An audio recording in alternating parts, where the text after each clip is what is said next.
Have you ever had a near-death experience? Or perhaps someone you know may have had a near-death experience? Well, if so, we would love to hear your story and have you as a guest on our podcast. For more information, visit NDE.world. Again, that's NDE.world. We would love to hear your story.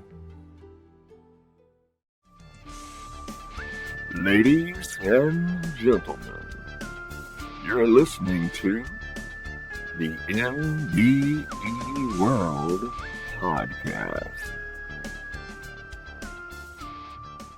Okay, welcome back to the NDE World Podcast. I'm your host, Ashton Lewis, and my lovely hostess, Daphne Lynn. How you doing, Miss Daphne? I'm doing absolutely wonderful. How are you? I'm well. Well, I appreciate you coming into the studio at 4 o'clock this morning. And it's kind of early for a lot of people, but we got coffee, so we figured we would call this the morning coffee segment. Yeah.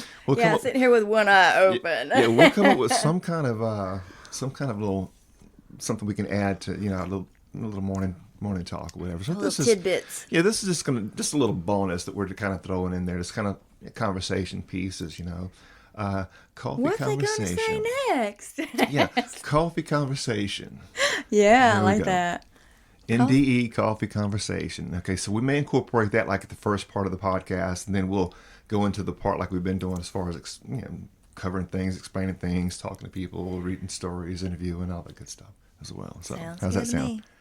Yeah, sounds good. Cool. Yeah, it does. So just for conversation purposes, what are some of the things that draw you personally to these NDEs? Okay, so at first, it was just, I thought, I think that's just all made up stuff. But as I started watching and listening, I saw a common thread throughout all of it. And it made me want to dig deeper in it. So I continued to listen, and it changed my whole outlook on what we call, on this realm, the afterlife. But the afterlife is the real life. We're in the simulation, the matrix here. So it's just really grabbed my attention as to what happens next. Some of the points throughout, or the commonalities in the NDE stories is, for me, I love the soul contracts, learning about soul contracts, because we don't remember those soul contracts a lot of times, but we apparently sign up for a tour of duty down here on Earth. So learning about soul contracts and the things that we go through in our life has to do with those soul contracts. And from what I'm understanding, when you get out of flow, as they call it, out of sync with your soul contract, that's when you go to having issues and troubles in your life. So, but when you're following your contract, you're on target with it, then your life seems to flow more easily. So I'm looking to figure out more about these soul contracts. Yeah, I do hear that a lot about the actual soul contracts, and I don't really know or understand a lot about it, but from what I do understand that, before we come here on this realm, that we do some kind of agreement, or you have to go in, and it happens like sessions in between lives, from what I understand. Yes. And then you go in there, okay, this is what I'm going to do, because we come here to learn life lessons. Is it something on that line? Yeah, lessons or opportunities on this side.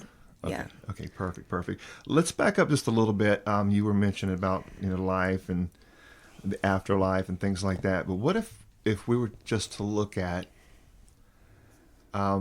just one life? There's no such thing as death. Okay. Right. There's no such thing as a past life or a future life or an afterlife? Or what if if we can just look at it, this is just one life that we all live, okay? And then we are all living that life, and that, death, as we know, is a human construct, but at the Exactly. same time, it is something that happens. That's reality. It does happen. But I think a lot of people have concocted or construed, because we don't understand a lot of things, but in their minds, that death is the end, and when the truth is, It's the beginning. and then even, absolutely. But it's not really a beginning or an end. It's just Right. it's a transition. It's part of life. It's part of where we're at here and then where we're going. And you'll go through your changes there, and you'll just keep on going and keep on. I mean, life is eternal, I believe. Now, these bodies Right. are made of matter, and therefore They fall apart. absolutely.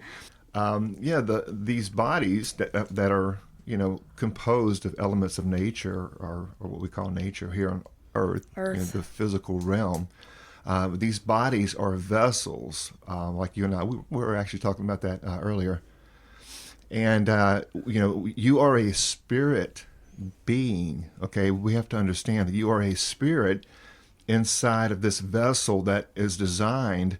It's your little automobile here on Earth. Okay, it's how you travel. You travel Avatar. in your body. It's your avatar. It's your vehicle. It's really our responsibility to maintain this automobile. Okay, this vessel, because I mean, if you don't take care of your regular vehicle that you drive back and forth, say to work or back and forth to town or to take your children to school or whatever you do with your car or truck, Maintenance is required for this as it's well. required. Eventually, it'll break down. Well, your body is the same thing. It's an automobile. Okay, it's a fleshmobile. There we go. It's a fleshmobile. But it is a vessel for you. Okay, and we have to understand it is you, but at the same time, it's not you. You're actually more. You're actually dwelling in the vessel. Okay. That's one thing that most of us get in the illusion or delusion or misconception that we are this physical body. Right. But we're not. We are more than this physical body, because I love the story of Nancy Rhines. She was saying, she was an atheist, and she literally, when she realized that she had passed in her NDE, she's like, well, wait a minute. If I'm here, what's this down here? So she had to connect the two, and it's very interesting that she realized that and could share her story about that. And that's what we have to realize, is we are more than just this body. Yes, and you have to lay this. You're going to have to retire this vessel sooner or later.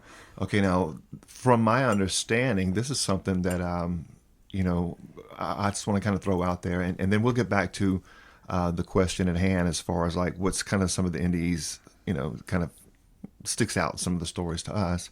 Well, I'd like to share one, and this is a personal experience. A really good friend of ours, really, really, really fine man. He and his family were over a little while back, and we were just out there talking. And he told me this story about when he was a kid, a young child, and I want to say it seemed like it was like the 4th or 5th grade. Mm-hmm. Yeah. And and this is a really cool little story, but and it really ties in with what I feel is a good experience that really touched me.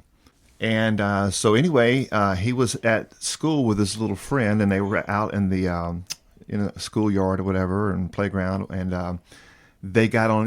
Here's kids, 4th or 5th graders. I want to say 5th grader. Let's go with that. It seemed like he was a 5th grader. I think that's what it said. Yeah, It was 5th grade.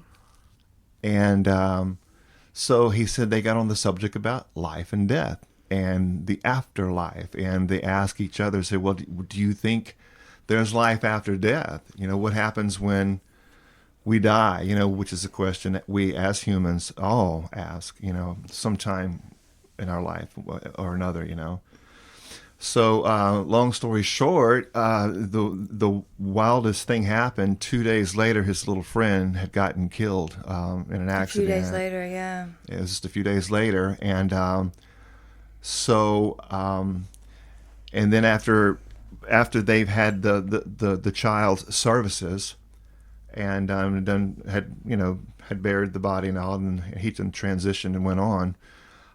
This man that we're talking about, and you can tell he's very congruent, and he was almost actually in tears. So he said he was at home one night.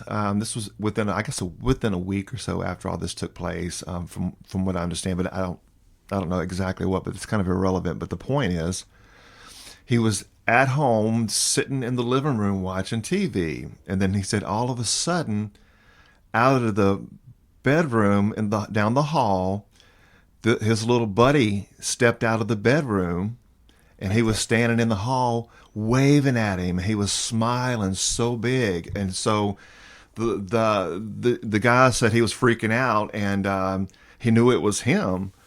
And then he asked his mother, and his mother couldn't even figure out what's going on. She saw it, but she didn't understand what was going on. She's like, what was that? Yes, and he said, well, that's my friend. That's what such and such, and that's him. And then he just kind of went back into the room and just vanished. And that was the last time he's seen or heard that. I know it's kind of, it's a spiritual, experience. So I don't know. I really don't know. But that story to me, I thought that was just a sweet story, and especially coming from a youngster like that, when they were young children. And it in a sense really ties in, what this podcast is about. So what do you think about that? I think that's very interesting because, literally, the one thing that caught my attention in him telling the story was, just days before his friend's passing from this realm, they were talking about this. So he got his confirmation that life continues on. Yeah. And that's what I was saying earlier. Life simply is. You keep on. It is. You keep on going. You keep on going because what you are is not this body. You are life. Right. You are something bigger than that you don't even know, but you should know. But we are brought up in a world where we're all just pretty much just beaten down and held, heavy laden by the throat, heavy laden. Yeah, from early in our lives, and then. Throw in the actual education system and the religious system. And, yes, the indoctrination. And the power and the political and all of this and that. It's people don't really get to live. Not really in the truest sense. So right. That's why when people have these NDEs, and on the other side, they said the way they feel that true love, that true peace, that true being of who you really are, that you really can't feel here because we're all suffocated under this pressure of, right. what's going on in the world. Immense love, and I've heard it in so many of the stories because I listen to a lot of them. When I'm at work, I'm driving, I'm listening to these stories. Driving and listening to these NDEs, the commonality in a lot of them is it feels like going home. Home. It feels like home, and they don't want to come back to this realm. Some of them, the NDEers, are given option to come back. Some of them are not given that option, and they just come back automatically. But just that choice is amazing as well. That you can stay or you can go. Right. So that's pretty cool. But I love that feeling of being home and not remembering this life here is not the real home, but there is the real home. And it reminds me of the book Remember. And it's resonating with me, all of these stories about home, that we don't remember it until we get there, and that's why we have the download. Hey, this is home. Real home. Real home, yes.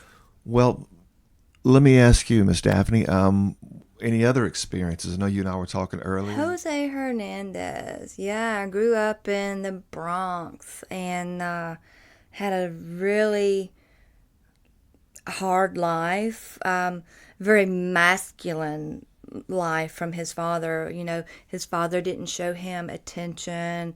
He never told him on this side of the realm that he was loved, never hugged him or anything. So, but that was his dad's masculinity coming through. That's what a man was supposed to be, and that's the way he was raised. So, in his NDE, he literally got to meet his father on the other side of the realm, on the other side of the veil, and literally embraced in a hug for the first time. He heard his dad tell him for the first time, "I love you." So that is a beautiful experience. Yes, it is. You know, and he understood in all of that instantly, that telepathy that comes through, that all-knowing, that what his dad went through in his life, why he was the way he was, and it was understood, but there was no judgment in all of it. Absolutely. And that's what I love about the, and it's still part of the actual out-of-body experience in the NDE. Another one that comes to my mind, I thought was it's just really interesting. And I remember this was actually one of, I heard this actually out of the mouth of Dr. Jeffrey Long. It was on the lines of, and I'm going to kind of paraphrase it here. There was this lady that was born blind, and she was blind all of her life. And somehow something happened where she had an NDE. And on the other side, she could see, but she could see in 360. And, you know, I've actually heard of other people in NDEs, you know, not all, but a lot of them view and have 360 perspective or 360 vision, you know. Or knowing. Or knowing, or that sense. Right. And it's an all-around awareness kind of thing, you know. So, so she, for the first time, experienced what it was to be able to see. So she can see everything in 360, okay? Yeah, So cool. when she came back out of that experience, and, you know, the doctor was interviewing her, Dr. Jeffrey, he said, you know, asked her about the experience, and she says, yes, you know, it's for the first time in my life I was able to see. I didn't know that this is what seeing was like, you know, and she told him that, you know, she could see it 360 all around, and he says, well, wait a minute, he says, we don't see like that. He said, humans, you know, we can only see so much ahead of us, you know, because we have a certain peripheral view. You can only see, you know, you can turn your head, you know, and look, you know, different directions and all. But if you're looking ahead, your eyes are only going to pick up as far as they're going to go, as far left and far right. You have a certain peripheral view. So she says, no way, that can't be true, you know, because I actually witnessed what it was like to see. You see 360, you know, and he says, no, we don't. We only see. So that's pretty amazing that you hear stories of the spirit realm or the other side where you have a 360 vision, you know, where in this world you can only see so much in front of you. It was an experience that I thought was pretty cool, too. Yeah, and, you know, you saying that with the 360 is, you know, I've heard several of the stories that they saw behind them, they felt behind them. It's literal 360 all around them, knowing who's behind them, what they're saying. It's like unity of everything, everyone connected, inputted at the same time, but you can differentiate this one from that one and understand at different points who it is talking or looking at you or whatever. I mean, it's just a 360 experience. Yeah, not like here on the earth. It's pretty wild. Do you have any more? Maybe another. Let's see. Looking at time, we got enough time. So maybe if you want to throw another experience, and I'll throw maybe another one in, and we'll maybe wrap it up. I mean, and I hear this in so many of the stories that I have heard about religion, the dogma of religion. Yes. There is no religion on the other side.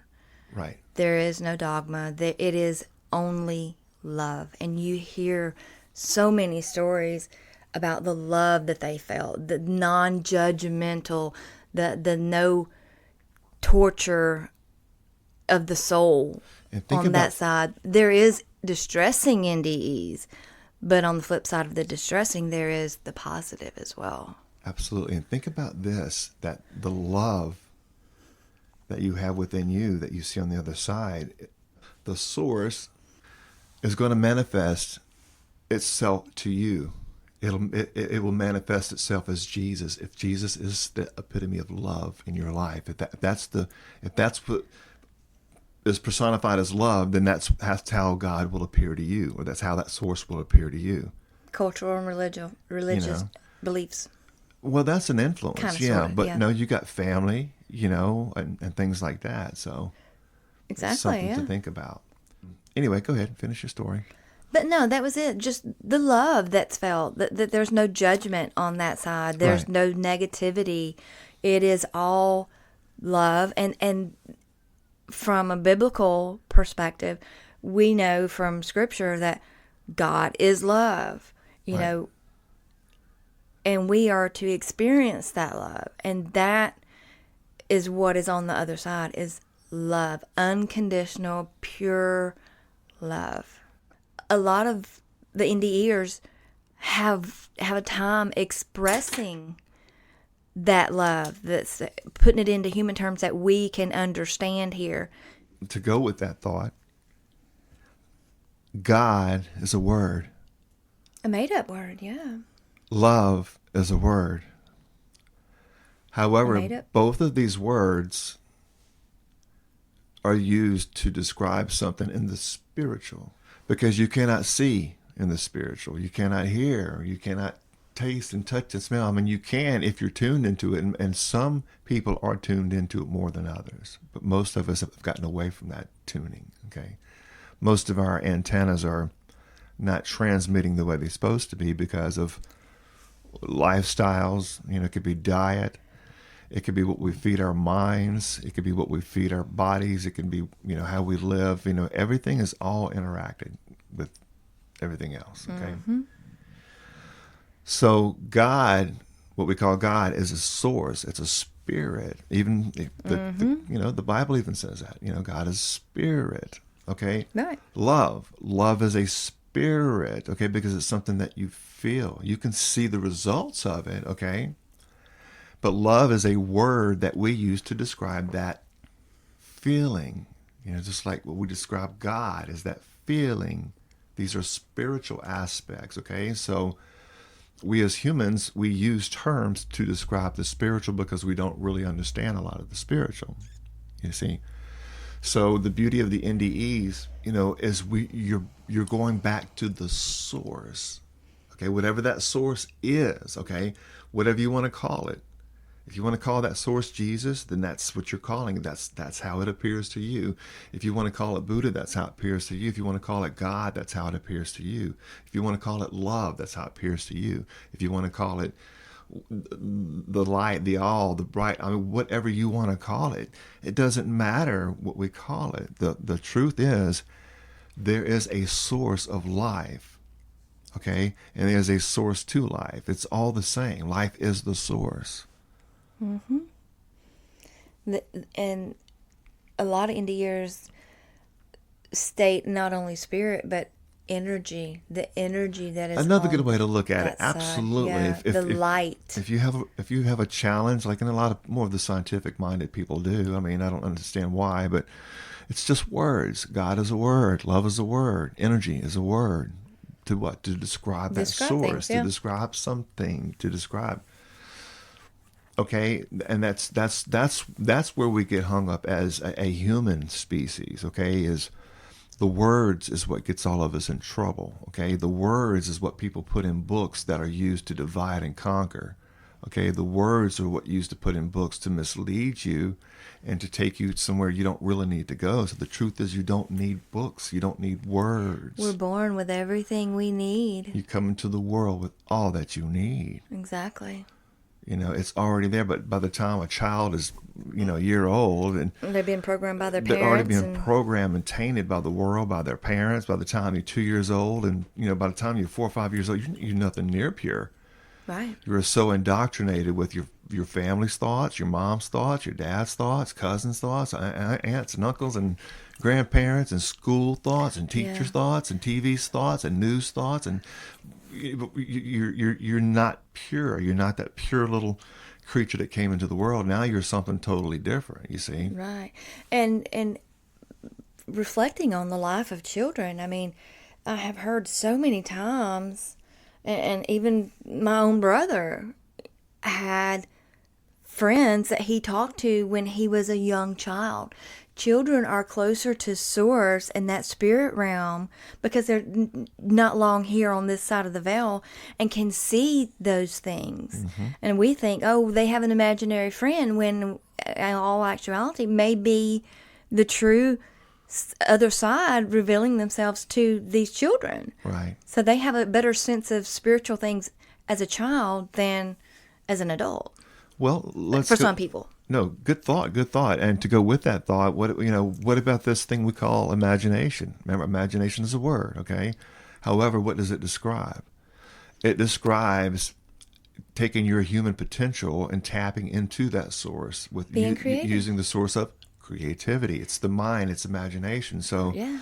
children use their imagination, and a lot of artists do, and other people, but everybody in one way or another, fantasizes or imagines things throughout the day and all. But you had a good point when you said, like, the children, we come into this world with full, beautiful, big old imaginations, so they're closer to that spirit, they're closer to that energy, that source, that Right. spirit world, that imagination that we as us old folks don't really get to use a lot. Like I said, unless you're into that imaginative kind of stuff, Okay. Well, very good, very good. Well, we're going to go ahead and wrap things up because it looks like our time's about to close in on us over there. So, any final thoughts that you'd like to close out with, And if not, we're going to go Just- ahead and.